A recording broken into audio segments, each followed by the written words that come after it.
का tasty metre में आपका बहुत बहुत स्वागत है। दोस्तों, आज मैं ले चलती हूँ आपको पंजाब और हरियाणा के सर्दियों के स्पेशल जायके की तरफ, जिसमें सीखेंगे हम ट्रेडिशनल तरीके से सरसों का साग और बाजरे की मूली वाली रोटी। तो उसके लिए बढ़ते हैं रेसिपी की तरफ।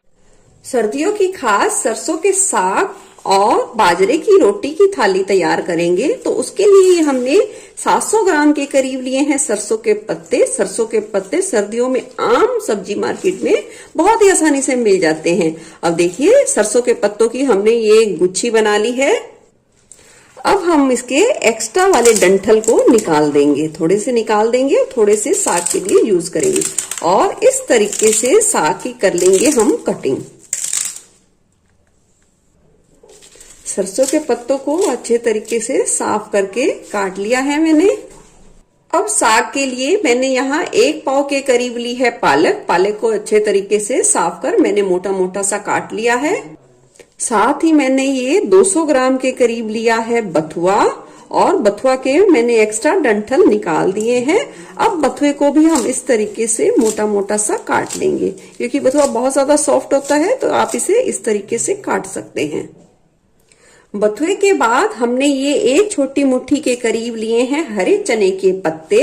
ये पत्ते बहुत ही ज्यादा आसानी से सर्दियों में मिल जाते हैं सब्जी मार्केट में। अगर आपको मिलते हैं तो आप इसे जरूर डालिए। मैंने इसे भी साफ करके अच्छे तरीके से बथुए के साथ काट दिया है। साथ ही साग के लिए मैंने 1 छोटी मुट्ठी के करीब ली है हरी मेथी, जिसे साफ करके मैंने बारीक काट लिया है। साग काटने के बाद आपने एक बड़ा बर्तन लेना है और उसमें डाल देना है खुला बहुत ज्यादा पानी, क्योंकि साग को हमेशा बहुत ज्यादा खुले पानी में धोया जाता है। साग में बहुत ज्यादा मिट्टी होती है, कई बार पालक में बहुत ज्यादा मिट्टी होती है, बथुए में होती है। तो साग को बहुत ही अच्छे तरीके से खुले पानी में 3 से 4 बारी धोना बहुत ज्यादा जरूरी है। अब साग को हम अच्छे तरीके से धो लेंगे। साग को अच्छे तरीके से धोने के बाद साग को हम डाल देंगे कुकर में। अब साग में हम डाल देंगे 7 से 8 डाल देंगे हरी मिर्चें, 1 बड़ा टुकड़ा अदरक का कटा हुआ, 8 से 10 डाल देंगे लहसुन की कलियां और थोड़ा सा डाल देंगे हरा धनिया पत्ता अच्छे तरीके से धोकर। साग को चढ़ा दिया है गैस पर उबलने के लिए। जैसे ही साग थोड़ा सा पकना शुरू होगा, पत्ते खुद ब खुद नीचे होते चले जाएंगे। तो इसलिए हमें 4 से 5 मिनट के लिए वेट करना होगा। देख सकते हैं साग नीचे बैठना शुरू हो गया है। इसे कड़छी की सहायता से थोड़ा सा दबा देंगे। डाल देंगे स्वाद के अनुसार नमक। कुकर का ढक्कन लगा देंगे। अब कुकर में 1 सीटी आने तक का पहले वेट करेंगे। अब गैस की फ्लेम को कर देंगे लो और साग को कम से कम 30 मिनट के लिए पकने के लिए छोड़ देंगे और फिर प्रेशर डाउन होने के बाद चेक करेंगे साग को। चेक कर लेते हैं अब साग को।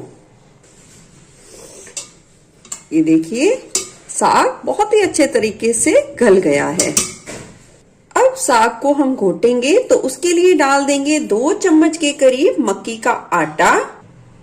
इससे क्या होगा, साग के सारे फ्लेवर बहुत ही अच्छे तरीके से उभर कर आएंगे। आटे को साग में अच्छे तरीके से कड़छी की सहायता से मिला देंगे, ताकि कहीं भी आटे की कोई भी गुठली ना बने। अब साग को इस लक्कड़ के घोटने से ट्रेडिशनल तरीके से अच्छे तरीके से घोटेंगे।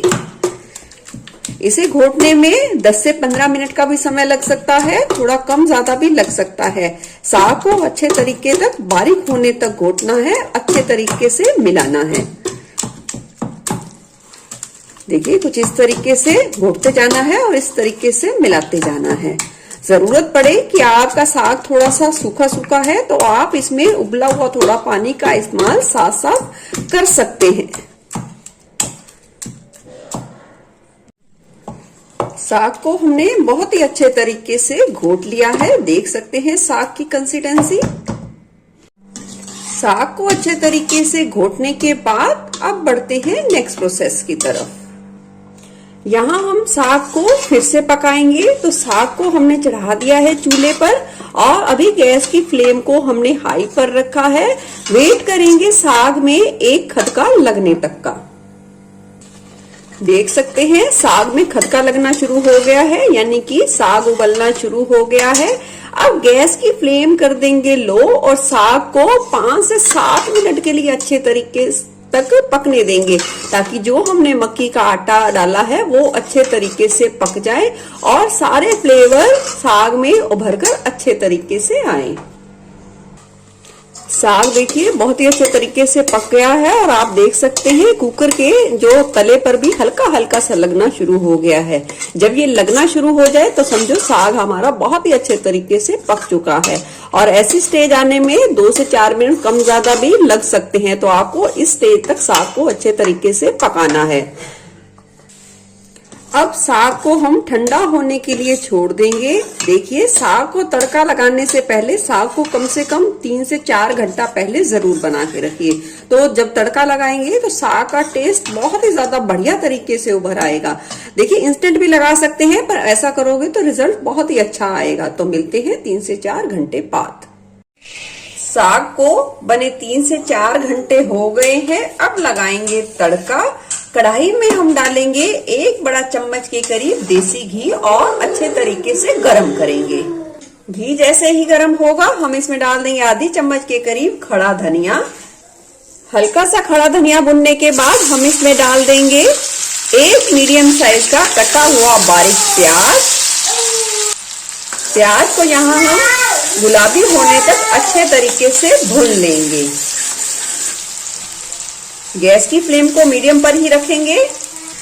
प्याज को यहाँ अच्छे तरीके से गुलाबी कर दिया है। अब डाल देंगे बारीक कटे हुए टमाटर। टमाटर को अच्छे तरीके से गलने तक हम पका लेंगे।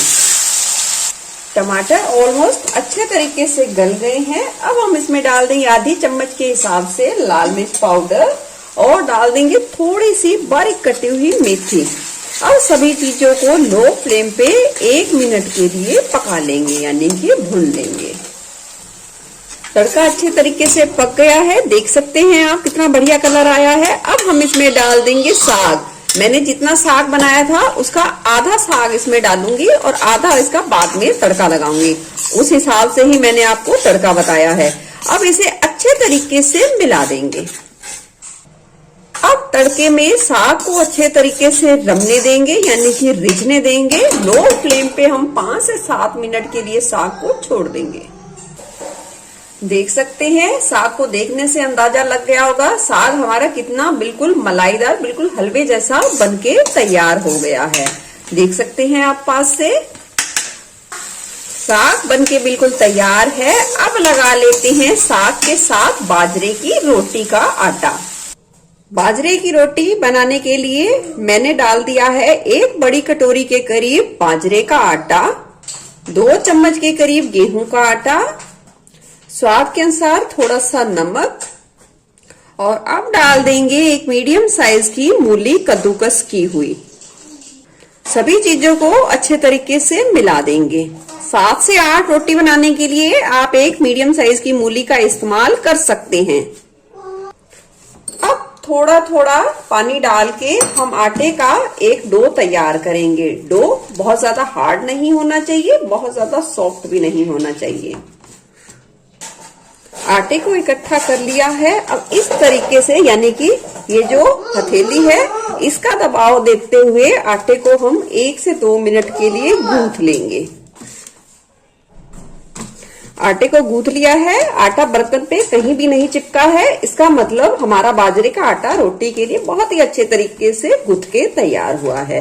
अब आटे को 5 मिनट के लिए रेस्ट के लिए छोड़ देंगे और फिर बनाएंगे बाजरे की रोटी। आटे को 5 मिनट हो गए हैं। बना लेंगे आटे की लोई। साइज आप अपने हिसाब से छोटा बड़ा कर सकते हैं। लोई को लपेट लेंगे बाजरे के सूखे आटे से और हल्के हाथ का दबाव देते हुए बेलन से बेल लेंगे। बहुत ही आसानी से बेल पाएंगे, कोई भी दिक्कत नहीं आएगी और नहीं फटेगी आपकी रोटी, नहीं टूटेगी। ये देखिए बहुत ही अच्छे तरीके से बेल पाए हैं। देखिए दूसरी रोटी भी बेल के दिखाती हूँ। अगर लगे एक्स्ट्रा थोड़ा सा सूखा आटा ज्यादा है तो इस तरीके से कपड़े से आप उसे झाड़ लीजिए। तो अब सेक लेते हैं बाजरे की रोटी को। बाजरे की रोटी के लिए तवे को बहुत ही अच्छे तरीके से गर्म कर लिया है। अब डाल देंगे बाजरे की रोटी और सिकने देंगे एक तरफ, पलट देंगे और दूसरी तरफ भी सिकने देंगे। आप चाहें तो अलट पलट कर इसे बिना घी लगाए भी सेक सकते हैं और आप चाहें तो इसे आधा तवे पर सेक के आधा ऐसे ही चूल्हे पर यानी कि गैस के बर्नर पर चमटे की सहायता से अलट पलट कर सेक के एंजॉय कर सकते हैं। मैं यहाँ दोनों तरफ घी लगाकर इसे सेकूंगी। देखिए बहुत ही अच्छे तरीके से खस्ता बाजरे की रोटी हमने बना के तैयार कर ली है। अब तैयार कर लेते हैं पूरी थाली को।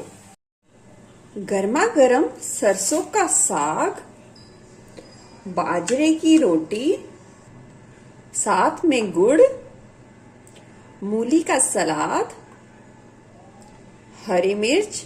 आपको ये सरसों की थाली कैसी लगी, ये कॉम्बिनेशन कैसा लगा, अपना फीडबैक जरूर शेयर करना। फिर मिलूंगी ऐसे ही बढ़िया रेसिपी के साथ। Eat healthy and stay healthy. धन्यवाद।